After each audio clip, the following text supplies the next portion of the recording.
পরে সুখ শান্তি ফিরে আনার খুব জরুরি একটা পয়েন্ট, সেটা হচ্ছে ফ্যামিলি মেম্বারদের মধ্যে মিউচুয়াল রেসপেক্ট লাগবে, পারস্পরিক শ্রদ্ধাবোধ। কেউ কারো দোষ খোঁজা যাবে না, কিন্তু আমরা দোষ খোঁজায় ব্যস্ত, ঠিক কিনা? ইগো ইগো ইগো আমাদেরকে শেষ করে দিল। ইগো প্রবলেম আছে না নাই? বৌমা শাশুড়ির দোষ খোঁজে, শাশুড়ি দোষ খোঁজে বৌমা। হ্যাঁ, আছে আছে আছে। ফ্যামিলিটা জাহান্নামের টুকরা হয়ে গেছে।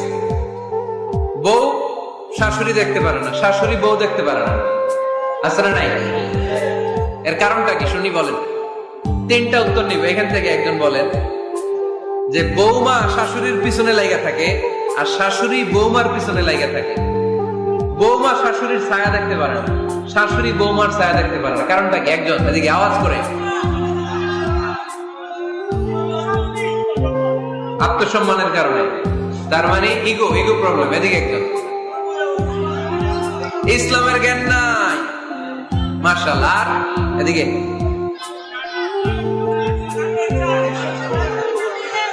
স্টার জলসা পাওয়া গেছে। স্টার জলসায় যা দেখায় ওইটাই ঘরে চলে না। স্টার জলসা হচ্ছে কেমন করে শাশুড়ির সাথে বউয়ের গিরিঙ্গি লাগানো যায়, এটা প্রশিক্ষণ, ঠিক কিনা?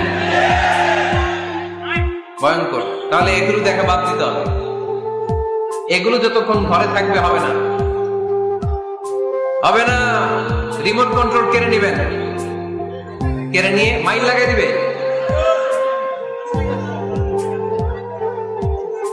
একটা ক্ষুধার্ত বাঘ 1 মাস খায় নাই, তারপরে হরিণের মাংস পাইছে। ওই বাঘের বুঝ দিলেও বাঘের কাছ থেকে হরিণের মাংস টেনে নেওয়া যায়, কিন্তু আমাদের মা বোনদের হাত থেকে হিন্দি সিরিয়ালের জন্য টিভির রিমোট কন্ট্রোল কেড়ে নেওয়া যায় না। দিবে না রিমোট কন্ট্রোল।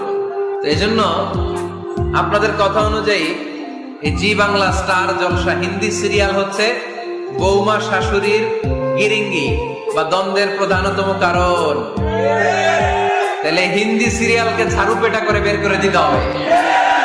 এগুলোর সাথে মুসলিম পরিবারের কোন সম্পর্ক। আরো কিছু কারণ আছে, এগুলো আমি বের করছি, শুনবেন। বৌমা শাশুড়ির এই ঝগড়ার প্রধান কারণ হচ্ছে জেনারেশন গ্যাপ, কিনা? শাশুড়ি এক জেনারেশনের আর বৌমা আরেক জেনারেশনের। শাশুড়ি ভাবে একরকম, বৌমা ভাবে আরেক রকম। শাশুড়ি চায় বউর উপর খবরদারি করতে, বউ চায় শাশুড়ির উপর খবরদারি করতে। এই ডমিনেটিং এর কারণে কিলাকিলি আছে না নাই? এটা ঠিক না। আমার শাশুড়ি মায়েরা যারা আছেন, প্রথমে শাশুড়ি দিয়ে শুরু করি। আমার মাইকের আওয়াজ যে ঘরগুলোতে যায়, আমার শাশুড়ি মাদেরকে বলবো, বউদের উপর অত্যাচার করবেন না।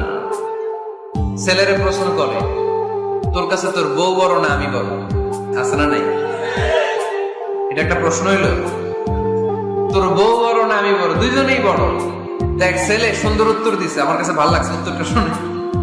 এক মা প্রশ্ন করছে, তোর এতদিন আমি লালন পালন করে বড় করলাম, জীবন যৌবন তোর জন্য শেষ করলাম, আজকে বউ পাইয়া বউ তোর আপন হয়ে গেল। এবার ছেলে উত্তর দিছে, মা, আমার মুখ থেকে মা ডাক শোনার জন্য তুমি কি কষ্টটাই না করছো জীবনে। 10 মাস আমারে পেটে ধারণ করলা, খাইতে পারো নাই, বমি করছো, খালি ওষুধ খাইছো, তোমার পেট কেটে আমারে বের করা হয়েছে। 2 বছর আমারে দুধ খাওয়াইছো, পেশাব পায়খানা পরিষ্কার করেছো। বয়স যখন 3-4 তখন তোমার আমি মা ডাকছি। এই মা ডাকটা শোনার জন্য তুমি এত কষ্ট করছো। আর আরেকবারের মাইয়া এই ঘরে আইসাই তোমার মা ডাকা শুরু করছে। যেই মেয়েটা তোমারে মা ডাকে সে আমার আপন হবে না কেন? মা